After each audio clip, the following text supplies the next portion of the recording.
എന്നോട് മടുപ്പ് തോന്നിയവർക്ക് മുമ്പിൽ നിന്ന് ഞാൻ പോണം. പോയിട്ട് മറ്റൊരാളായി തിരിച്ചു വരണം. മടുത്തവർ പോലും മാനിക്കുന്നത് അപ്പോഴാ. നിങ്ങൾക്ക് രണ്ടുപേർക്കും മാത്രം അതെന്താ മനസ്സിലാവാത്തത്? എടാ, നീ പോയി രക്ഷപ്പെടുന്നതിലും അവിടുന്ന് ഒരു പുതിയ ആളായി തിരിച്ചു വരുന്നതിലും ഞങ്ങൾക്ക് സന്തോഷമേ ഉള്ളൂ. അതെ വിനയ, ഏതെങ്കിലും ചതിയന്മാരുടെ വലയിൽ വീണ് നിന്റെ കയ്യില് പണം നഷ്ടപ്പെടുമെന്നാ ഞങ്ങളുടെ പേടി.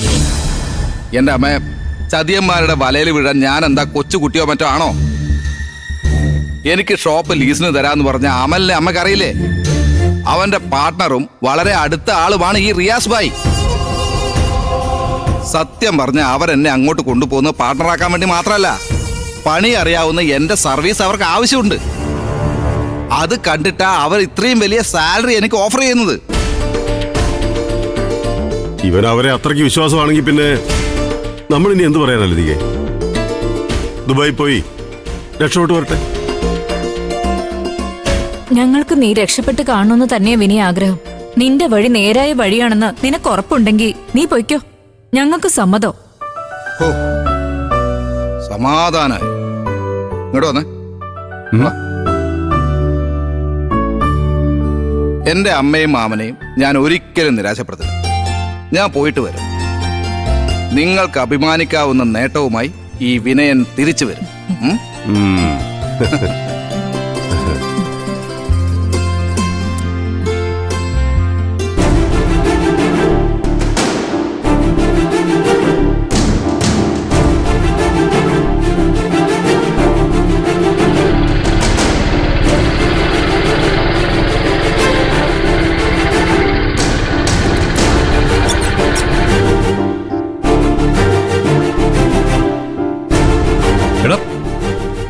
സത്യം, നീ എന്താ പ്രതിഭ ഇടുന്ന് തിരിച്ചു കൊണ്ടുപോയേ?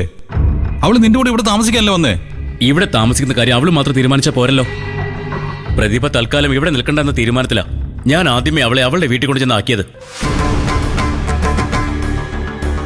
എന്നിട്ട് എന്നോടൊരു വാക്ക് പോലും ചോദിക്കാതെ അവൾ തീരുമാനം മാറ്റിയ അതെനിക്ക് എങ്ങനെ അംഗീകരിക്കാൻ പറ്റും ഇന്ദ്രേട്ടാ? എടാ, നിന്റെ കോംപ്ലക്സും ഈഗോയും ഒക്കെ മാറ്റി വെച്ച നീ ഒന്ന് ചിന്തിക്കേ. ഗർഭിണിയായ പ്രതിഭ നിന്റെ ഒപ്പം ജീവിക്കാൻ ആഗ്രഹിച്ചു വന്നാ നീ അവളോട് മുഖം തിരിക്കുന്നതാണോ ശരി? എന്റെ ഇപ്പോഴത്തെ സാഹചര്യം അതാ ഇന്ദ്രേട്ടാ. പല സാഹചര്യങ്ങളിലും ഏട്ടന് ഇതുപോലൊക്കെ ചെയ്യേണ്ടി വന്നിട്ടില്ലേ? ഓഹോ, എനിക്കാകാമെങ്കിൽ നിനക്കും ആകാവുന്നാണോ? എങ്കിലായിക്കോ. നിന്റെ ഭാര്യ, നിന്റെ ജീവിതം. ഞാനിനി ഒന്നും പറയാൻ വരുന്നില്ല.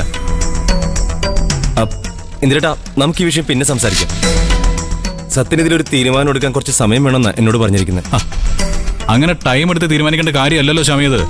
പ്രതിഭ അവളുടെ വയറ്റി വളരുന്ന കുഞ്ഞിനെ ഇല്ലാതാക്കാൻ വരെ ശ്രമിച്ചു. ഭാഗ്യം കൊണ്ട് മാത്രമാ ആ ജീവൻ ഇപ്പൊ നിലനിൽക്കുന്നത്. അതിനെ ഇനിയെങ്കിലും ഇവ സംരക്ഷിക്കട്ടെ ശ്യാമേ. ഞാൻ പറഞ്ഞപ്പോ നീ വലിയ ആവേശത്തിലാണല്ലോ ഇങ്ങോട്ട് വന്നത്. പിന്നെ എന്ത് പറ്റി? അമ്മ പറഞ്ഞോ പ്രതിഭ ഇവിടെ നിർത്താൻ പറ്റില്ലെന്ന്? അപ്പൊ നീയാണല്ലേ ഇതിന്റെയൊക്കെ പുറകില്? അവളെ ആരോ തള്ളിവിട്ടതാണെന്ന് എനിക്ക് മനസ്സിലായി, പക്ഷെ നീയാണെന്ന് വിചാരിച്ചില്ല. പ്രതിഭ ഇങ്ങോട്ട് പറഞ്ഞു വിട്ടത് ഞാനൊന്നും അല്ല. പക്ഷേ അവളോട് വന്ന് അറിഞ്ഞ് സത്യനെ ഇങ്ങോട്ട് പറഞ്ഞു വിട്ട ഞാനാ. അവളിവിടെ വന്നത് നീ എങ്ങനെ അറിഞ്ഞു? അത് എന്നെ ഒരാൾ വിളിച്ചു പറഞ്ഞു. ഓ, പ്രതിഭ കുഞ്ഞിനെ ഇല്ലാതാക്കാൻ നോക്കിയ കാര്യവും അയാൾ തന്നെ ആയിരിക്കും എന്നോട് പറഞ്ഞതല്ലേ?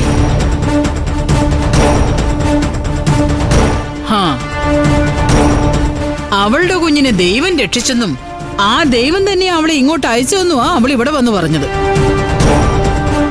അപ്പോ ആ ദൈവം നിന്നെ ഫോണിൽ വിളിച്ചു പറഞ്ഞെങ്കിൽ ആ ദൈവം എനിക്കും കൂടി പരിചയമുള്ള ദൈവം ആയിരിക്കുമല്ലോ ഇന്ദ്ര. നീ പറയണ്ട, ഞാൻ കണ്ടുപിടിച്ചോളാം. നീ ആ ദൈവത്തിനോട് പോയി പറഞ്ഞേക്കണം, പ്രതിഭ ഇവിടെ വന്നപ്പോ ഞാൻ വീട്ടിൽ കയറ്റാതിരുന്നത് കൊണ്ടാ സത്യൻ അവളെ തിരിച്ചു കൊണ്ടുപോയതെന്ന്. ഏട്ടാ, അമ്മയുടെ മനസ്സിൽ ഇപ്പോഴും ആ കുഞ്ഞി കുടുംബത്തിന് ദോഷം വരുത്തുന്നുള്ള ചിന്തയാ. സത്യേട്ടനും അതുകൊണ്ടാ തൽക്കാലം പ്രതിഭ ഇവിടെ നിർത്തണമെന്ന് തീരുമാനിച്ചേ. പ്രതിഭ അവിടെ നിൽക്കട്ടെ. സത്യേട്ടൻ അവളുടെ കാര്യങ്ങൾ അന്വേഷിച്ചാൽ മതിയല്ലോ. ആ കുഞ്ഞ് അവിടെ ജനിച്ചാലും ഇവിടെ ജനിച്ചാലും അത് സത്യന്റെ കുഞ്ഞാ. അതെല്ലാവരും ഓർക്കണം. ഇനി അമ്മയുടെയും നിങ്ങളുടെയൊക്കെ തീരുമാനം എന്താന്ന് വെച്ചാ അതുപോലെ അങ്ങ് ചെയ്യേ. ഞാനിനി ഈ കാര്യത്തിൽ ഒന്നും പറയില്ല. ഒന്നും.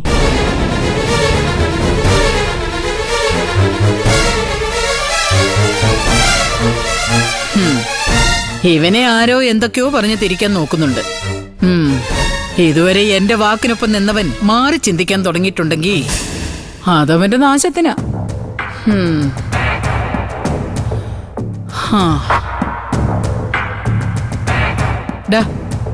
സത്യ, നീ ചെയ്തതാ ശരി. നീ ഈ അമ്മയനുസരിച്ച് മുമ്പോട്ട് പോയാ നിനക്ക് നേട്ടം മാത്രമേ ഉണ്ടാവൂ.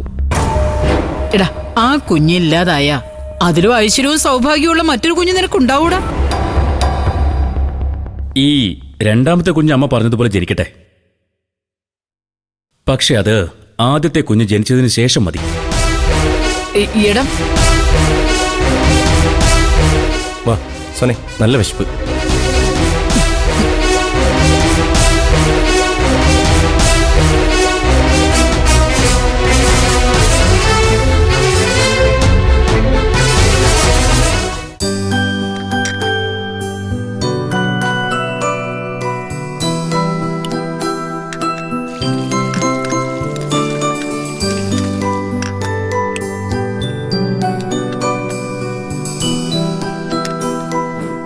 അല്ല, ഇതെന്താ ഒരാൾക്ക് മാത്രം വിളമ്പുന്നേ?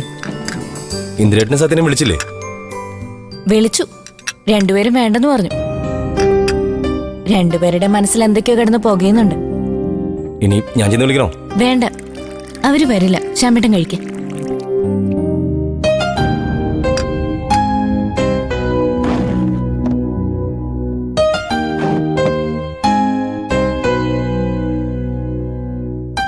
സത്യം പറഞ്ഞ എന്തൊക്കെയാ ഇവിടെ നടക്കുന്നതെന്ന് എനിക്കിതുവരെ മനസ്സിലായിട്ടില്ല.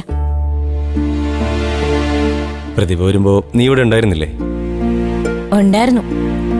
പക്ഷെ ഞാനൊന്നിനും ഇടപെടാൻ പോയില്ല. എനിക്കറിയായിരുന്നു അമ്മ അവളെ വീട്ടിൽ കയറ്റില്ലെന്ന്. അതുകൊണ്ട് ഞാൻ അകത്തേക്ക് പോന്നു.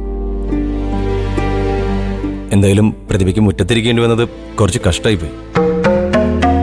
അങ്ങനെ ചെയ്യരുതെന്ന് നിനക്ക് അമ്മയോട് പറയെങ്കിലും ചെയ്യായിരുന്നു.